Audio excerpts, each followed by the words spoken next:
This is not, it's Yeah. not new because people have already been adhering to it. Basically, and what they need to understand is that you go out for essential functions, meaning if you need food, if you have to go out for medical attention or medicine, or you need financial services, you got to get to the bank machine.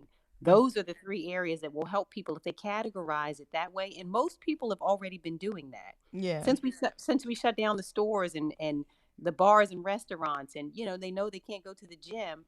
They have already been adhering to this, meaning that they already understood that you needed to go out for those three categories. If you wanted to pick up food, if you needed medical attention, or you needed financial services to get to the bank and ATM machine. Those are the areas. But people have already understood, since we closed the bars and restaurants and the gyms, that we do not want people gathering 10 or more. But the reason for this was because we also saw that people were on basketball courts. That's unsafe. We don't want herds of people playing basketball on a basketball court. We had people who had their young kids out at playgrounds. These are unsafe sorts of things to do. And so, really saying stay home really does drive home the point that we don't want people gathering, because this virus is spreading so quickly. It's very contagious. So we're helping people to understand that the social distancing is really, really important, to stop the spread of the virus and to keep people alive. So nothing more. It's just a progression. It's what we've already said. Just stay home unless you are going for one of those categories. Just stay home. Got it. And yeah, as far as the numbers, it seems like the numbers were significantly higher than maybe what was expected, because I see that Governor Northam in Virginia has kind of issued a very similar he's a similar declaration. So can you speak to the numbers, and maybe is this higher than what was anticipated, expected, Oh which yeah, it's does that exploding. signal a problem? It is exploding. For example, we had about 200 plus positives in Maryland last Monday. Just to give you an example, we're well over 1,400 as of this Monday. So that goes to show you how quickly it's multiplying. And some of that has to do with the fact that we now are testing so we can see who has the virus and who does not have the virus. But it is, the United States has more cases than any place in the world. So this is telling us that we need to take these drastic measures like other places have done to make sure that we can stop it. And you know what? And we can. We can contain it. We can stop the spread of it, but it means that we have to take the urgent action right now. And what I want people to understand as well is that we want people to comply. The enforcement is like the last step. The worst thing that can happen is that we have to have a police officer to enforce a rule that is designed to keep you alive. This is not designed to impede your lifestyle, to cut off people's freedoms. We're trying to save lives right now, and to help us to get through this. The faster people comply, the faster this whole thing will pass us by. That's what we want, us to be on the other side of this, and we can get there more quickly if everyone just hunkers down right now. We're in the middle of a storm, Angie. That's what this is. This is a Yeah. storm. And in order to ride the storm out safely, people have to stay in their homes unless they need to get out. But I don't want people to feel they can't go get food. We want people have to have food. If you need medical attention, you have to go get medical attention and to get your medicines. You have to be able to get money from the ATM machine if you need money. But other than that, go home. Got it. And that kind of leads me to the next thing about enforcement. A lot of people have been asking how this is supposed to be enforced. And I was looking at one tweet that it was saying anyone who violates the order will be charged with a misdemeanor. How is law enforcement rallying, and how is law enforcement supposed to handle this order? Yeah, I mean, it puts their lives at risk too, as you understand. And so it means that, if you see people gathering, I heard that there was a guy, for example, somewhere who hosted, we don't want you hosting block parties, with 60 people in the party. We don't want you, again, congregating at the basketball courts and whatever, or out somewhere on the roads when you shouldn't be doing things other than the essential services. But again, let's focus on the fact that honestly, the worst thing that can happen is that somebody would have to enforce this. The law enforcement is out there and they're serious about it, because their mission right now is to keep us alive. But the worst thing that can happen is that we have to go out and force people to comply with something that we know is going to save their lives. So if we comply, then you know what? Then we can get through this. But I don't want people to be afraid of our law enforcement officers. Right now, they're doing the work of keeping us alive. That's what this is about. And so please, help us. please help us. We're asking the public to help us by just complying with it. Right, but to be clear, like, cause it initially when I saw it, I'm thinking, okay, so does this mean if I'm just if let's say I'm headed to the grocery store like during the day tomorrow, I can just be pulled over at will, or is this more like one of those things where, like you said, if there's a group of people together, then you might see an officer kind of roll up on you? Right. It's more that. So you know what? So nobody should be afraid that while you're driving to the grocery store, we're going to be making random stops of people. That's not what this is about. It means that you can be stopped. For example, if you're like you said, if you're at the basketball court with 15 of your friends and you all are sweating and passing the virus to each other, it means that you can be stopped in order to go home. If you know though, that's the kind of thing we're talking about. But this is not for you to feel afraid that while you're driving to Wegmans that somebody's looking out trying to stop you, or you're driving someplace to the CVS because you got to pick up some medicine for your family. That's not what this is. So we can, law enforcement can stop you, but I don't think anyone should be afraid that, especially during daylight hours when people are complying. I see it. The roads are clearer. People are already complying. Let's just keep it up and get this done.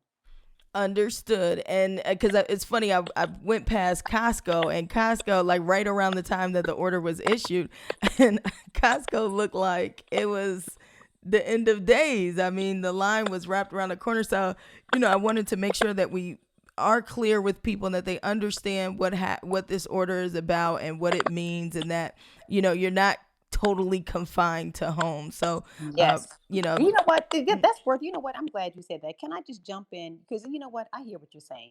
I want people to be abundantly clear.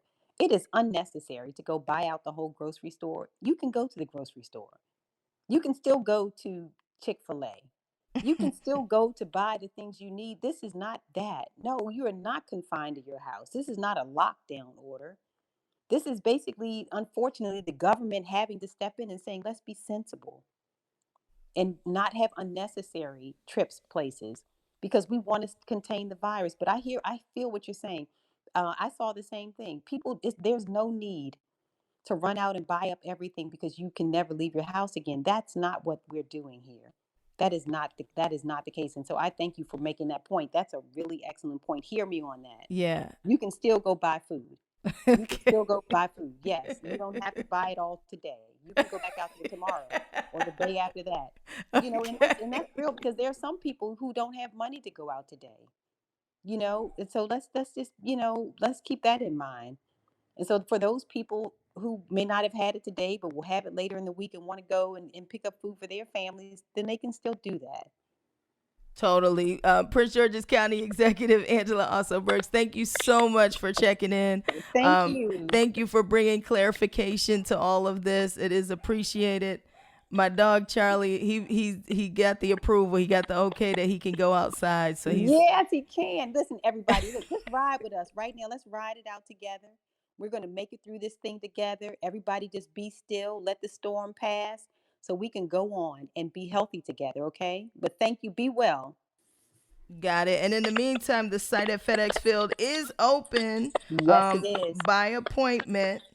So that's another thing we want to keep in mind, because the coronavirus testing site opened today at FedEx Field, and so let's remind people too of the number they need to call if they're feeling any symptoms and things like that, because we don't want people to just head down there on their own free will. You got to have an appointment. You do 301-883-6627. And there will be somebody waiting to talk to you, to screen you. And if you meet the CDC guidelines for needing to be tested, then you will be given an appointment and sent over to FedEx Field. So you're right. We do not want people just showing up to create an unsafe situation there, but we want to be able to see as many people who need to be seen. Helps us to alleviate the stress and strain on emergency rooms and such. But we're up Monday, Wednesday, Friday, 10 a.m. until 3 p.m. That site will be active And it's available for everybody, because this is for also everybody. addressing people who may not have insurance or primary health care Yes. providers. No money is needed. It's completely free. Completely free. Yes. And this is to help us serve those who do not have health care, may not have a primary care physician. It's those people are welcome. Everyone's welcome to call that hotline and to get an appointment. Prince George's County Executive Angela Alsobrooks, thank you so much again for keeping us updated and answering the calls and the text messages when I hit you. I know you're busy. Thank you. No, I appreciate you giving me the chance to keep everybody updated. Everybody hang tight. We're going to make it. There it is. Thank you so much. All right. Thank you. All Bye-bye. right. Bye-bye. Bye-bye. All right. I'm going to get us a couple opens. Here we go. 3, 2, 1. Good morning, DMV. And I'm sure you heard, like I heard yesterday, 8 p.m. in the state of Maryland, Governor Hogan said no Maryland resident should be leaving their home unless it is an essential job for an essential reason, such as obtaining food or medicine, seeking medical attention, or other necessary purposes. Hogan has had enough. He said, we're no longer asking, we are telling. He announced his state stay-at-home order. And I know that kind of caused a little bit of a panic, a little bit of a frenzy, and a bit of confusion as well. So, of course, I had to get our Prince George's County Executive, Angela Alsobrooks, on the radio, on the air to kind of give us some clarification and let us know what's really happening. So let's talk about it. We've got more with our Prince George's County Executive, Angela Alsobrooks, regarding this stay-at-home order by Maryland Governor Larry Hogan and what all it means.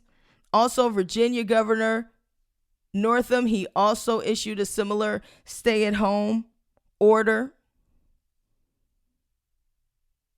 So look, y'all, it's getting real, it's getting serious, and we're going to get through it together. It's 93.9 WKYS. And let's see what the traffic's looking like. Oh, yeah, we're talking to our Prince George's County Executive, Angela Alsobrooks. Is 93.9 WKYS. Ange checking in on your morning. And we're talking about this stay-at-home order that Maryland Governor Larry Hogan issued. He said, look, we're not asking anymore. This is just what it is. So what does that mean for you exactly if you're driving around Maryland? Could you be pulled over by the police? Could you get a misdemeanor? Angela Alsobrooks is giving us the lowdown.